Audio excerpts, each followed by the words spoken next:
It's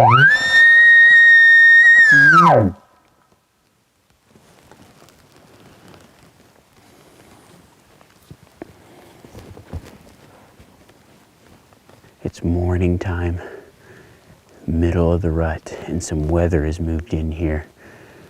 That cold snap will normally get them a little more active, but during the storm, you lose your visibility, and a lot of times they just hunker down and don't make noise. I'm gonna work into this timber, do some calling.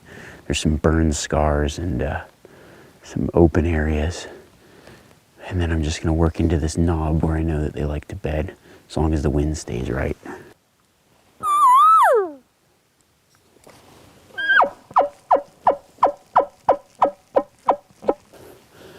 When I call in this kind of weather, I'm really trying to emulate a bull elk that's kind of gathering his herd and just moving through.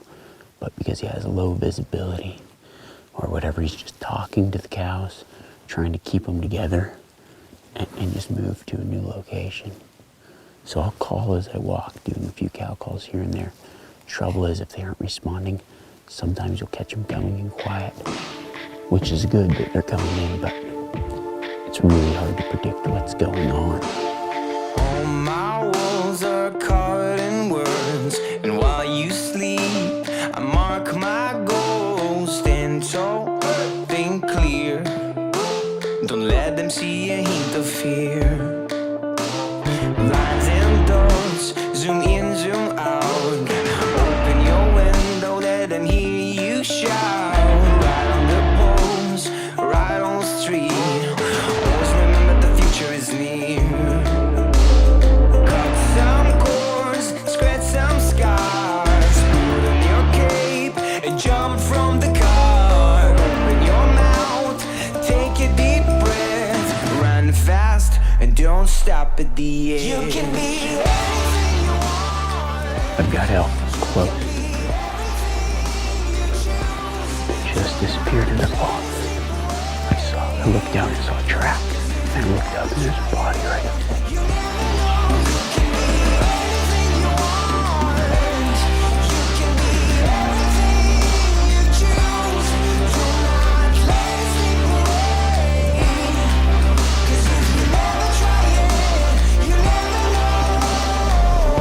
I'm just gonna crawl up.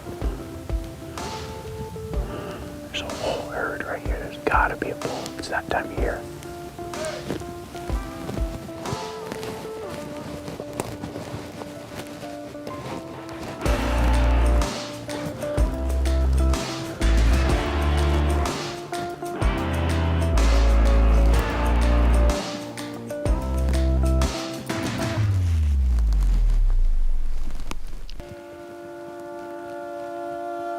When I was a kid, my dad used to say, don't let anything stand in your way. Stand tall, think clear. Don't let them see a hint of fear. It's clearing a little bit. The cows have moved off. I did a little bit of calling, but nothing moved in, so I'm going to try a new approach. Be stealthy, sneak around, which is not easy to do with this camera.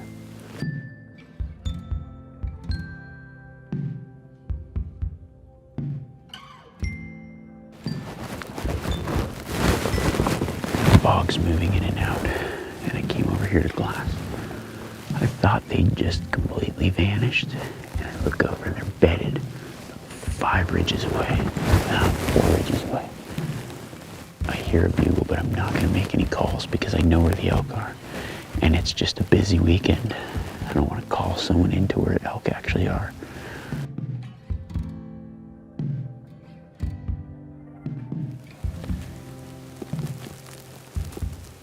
What I'm going to do is I'm going to get over there, pop up, like just crawl up the ridge in between where I can look across at them and just really pick them apart. See if there's a bull laying in there somewhere.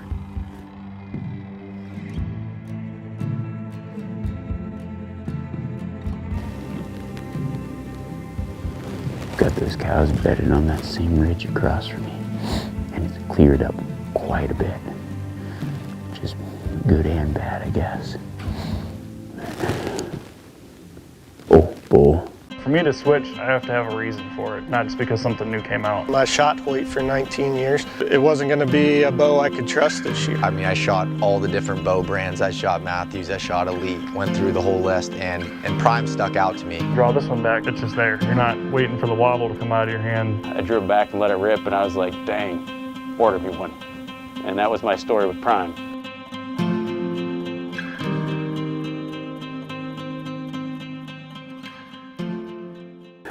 Looks like a 5x5, but I'm still gonna get over there. I never pass anything up it a long ways when I say because with bow hunting, I'd rather be within range and then make my decision. Just a glimpse, he's pushing cows around. Oh, he's a 5x5, he's not bad.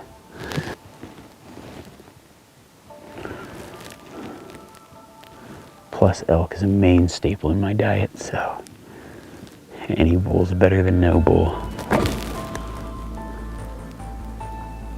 He's not bad. I'm just gonna try to get in there and see what happens. I'd rather pass an elk at 20 yards than be 500 yards away and say no thanks.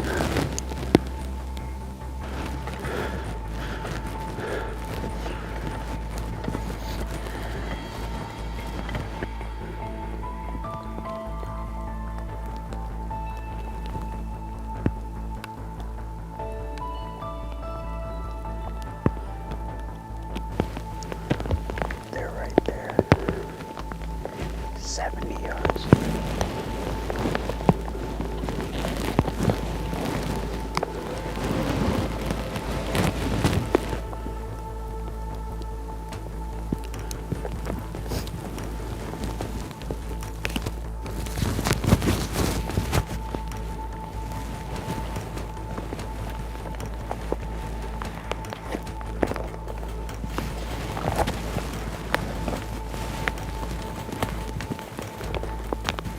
I'm gonna slip back around.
Keep him interested.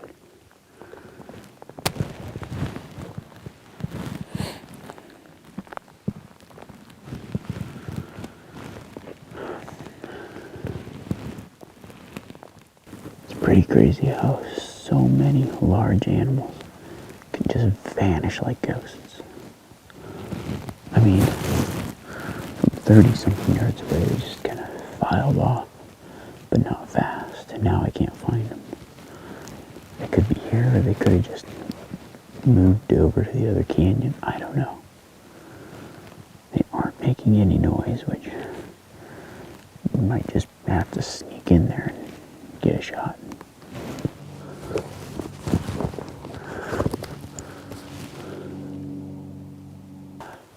Found the bull, but he's moving cows across the valley here.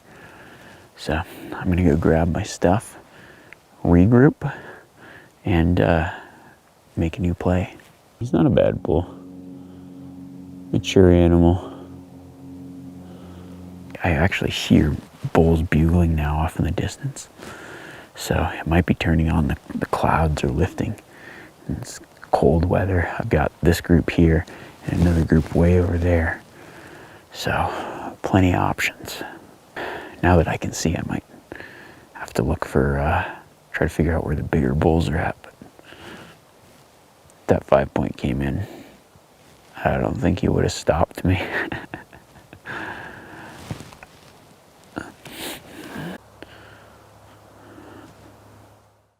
Steel is over 3 times stronger than aluminum, which means you don't have to fear that shoulder. Bam! Stronger and better penetration. So what does that really mean? Well, I guess that depends on how full you want your freezer. It's time to raise the stakes. Bring home the meat. Dead meat.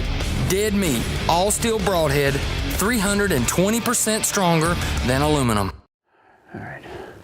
Well, the elk are across the valley here. Same bull as I was on this morning. They slowed up, and so I'm gonna head over there. It's a little walk, so I'm gonna head around and then try to cut off in front of them. Hopefully they'll bed up there or something, and I think what I'll do is I'll probably end up just trying to spot and stalk in like it was mule deer, but most of the time when you're stalking a mule deer, it's 1 or 2 animals, not a whole herd of them. You know, you actually can sneak in on elk fairly easily, but you gotta stay low to the ground and not have a bunch of stuff going on like cameras and bows and all the good things that make solo hunter solo hunter. Ooh, there they are.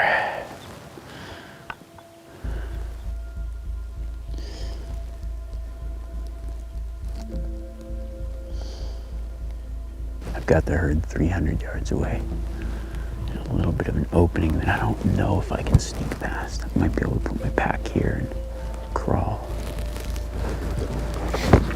The bull's still just pushing the cows around, and the cows are just mostly uninterested feeding.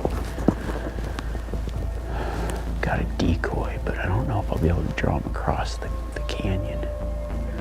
It's a perfect rifle setup.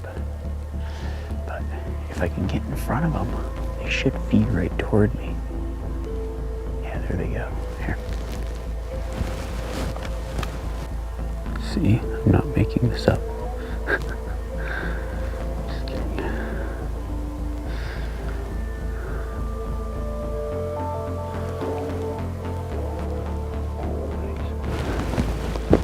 Nice little bag horn.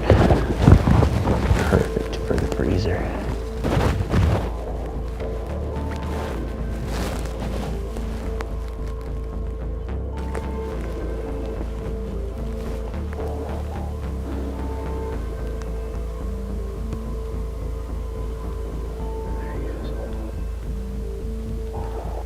Chasing cows.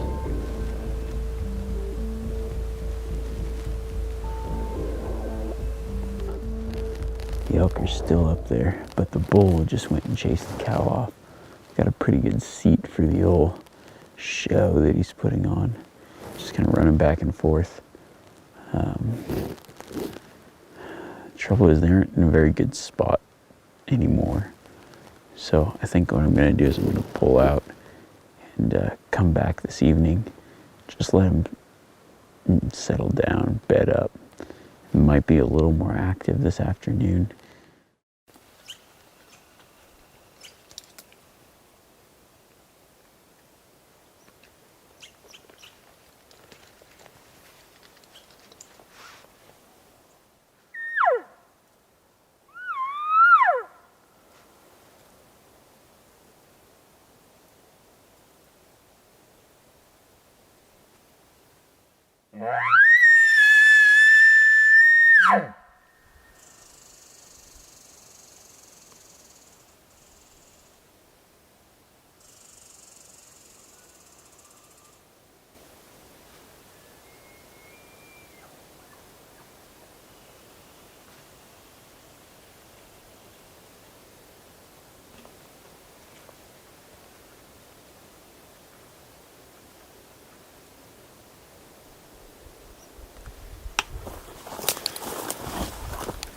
Got some big bull bugling up in this canyon. Drop but they moved up the hill, so I'm gonna run and grab my pack and then head on up.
For more information on the Solo Hunter rifle covers, vinyl harness system, and other accessories, or to connect with us on social media for exclusive photos and videos, log on to solohunter.com.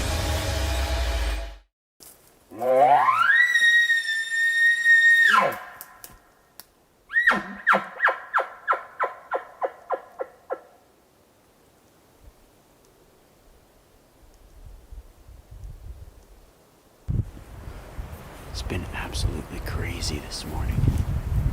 I've been following this giant bull up the mountain, and it's like I just cannot get video of him, but I keep spotting him. He's the one with just this deep, nasty bugle.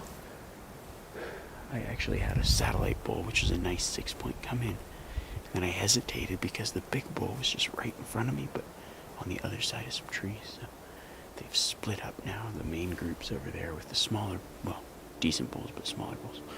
And the big bull, I think, is up in front of me somewhere. Crazy.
Probably less than 10 yards.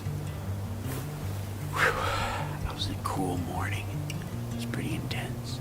There's a lot of nice bulls running around, but that one came in and it was just so set up with the camera and everything. I decided, yep, that's gonna be my bull this season. Wow, pretty cool. Nice little 5-point.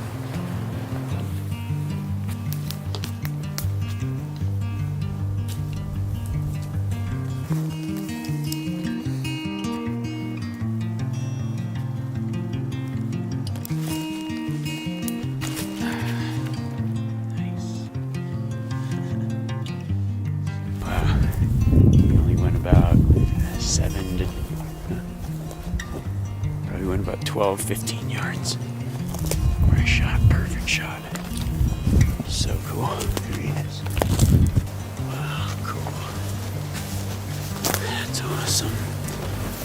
Yeah, not a bad bull. Came in just right. Stood there broadside, so close. Sometimes you just got to take the opportunities you're given. That's pretty cool. Self-filming's so hard. It's like when you get a really good opportunity on a decent elk, you almost have to take it.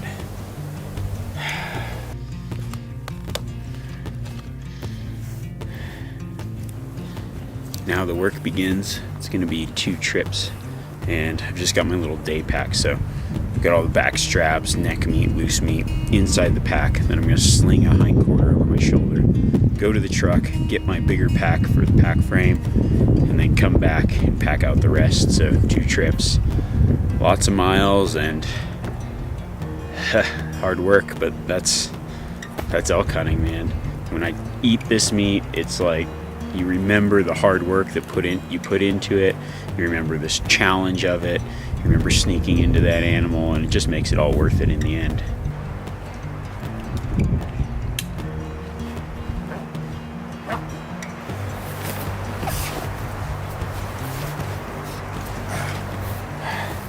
Just can't fall over. Whoosh. That's heavy.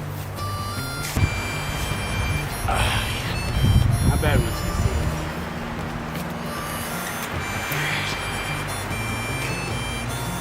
I see the truck.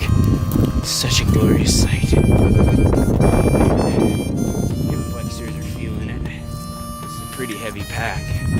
3/4, horns, and a camera, which my struggling face is from trying to one-arm this camera while walking. The truck. Yeah, nice.